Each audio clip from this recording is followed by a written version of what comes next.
I now give the call to the honourable member for Fraser. Thank you, Deputy Speaker. In 1945, the establishment of the United Nations was a triumph of hope over experience. The League of Nations had failed to forestall World War II, yet the creation of the UN signalled optimism that such horrors could be avoided in the future. Hope that succeeding generations, as the Charter says, might be saved from the scourge of war, which twice in our lifetime has brought untold sorrow to mankind. I spoke a month ago on adjournment about the challenges of reforming the United Nations Security Council. I want to follow up tonight by offering a few suggestions for reform of the UN General Assembly. Again, I'm grateful to William Isdale for his assistance. The General Assembly is the largest body for the UN. It's the place where all member nations are represented and have a say. It is supposed to be, and should be, a forum of great significance. But regrettably, the views of experienced observers are damning. In his book on the UN, Australian Catholic University professor Spencer Zivskak says that the Assembly, quote, is a body of only the most fleeting relevance to the conduct of world affairs, a forum in which the agenda consists mainly of national grievances. The resolutions proliferate without review and are, he says, almost impossible to translate into practical action.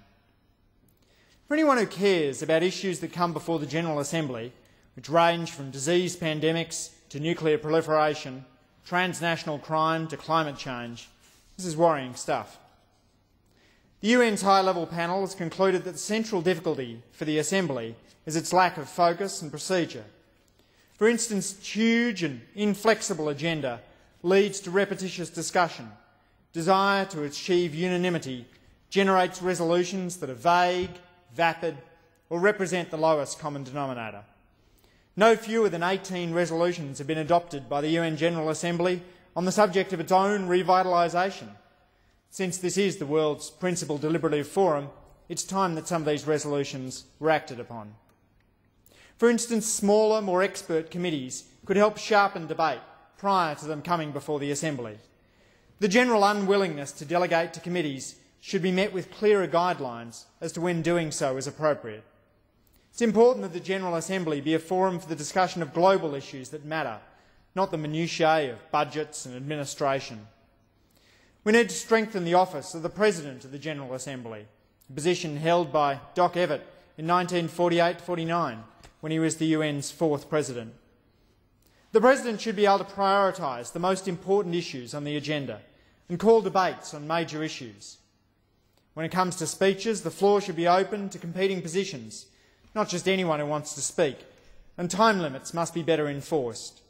Currently, delegates regularly go well over their allotted 15 minutes, but are not stopped.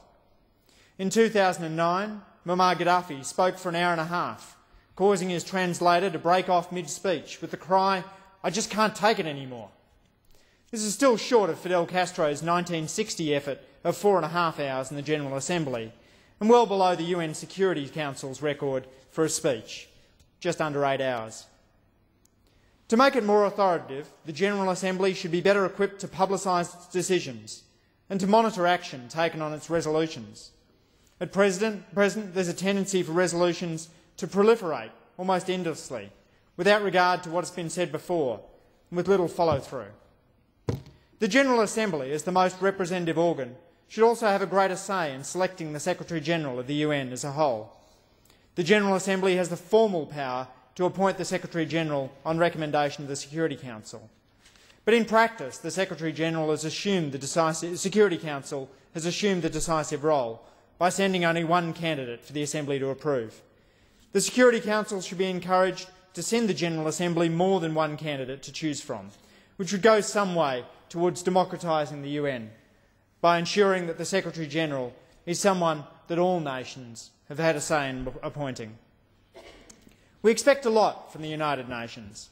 It's indispensable in the world we find ourselves in. The United Nations runs on less money than the Manhattan Fire Service, but reform need not be expensive. The United Nations value comes in providing a space for deliberation, not a world government. What's required is a concerted effort and a commitment to the realisation of the UN's central project, creating a safer, more prosperous world.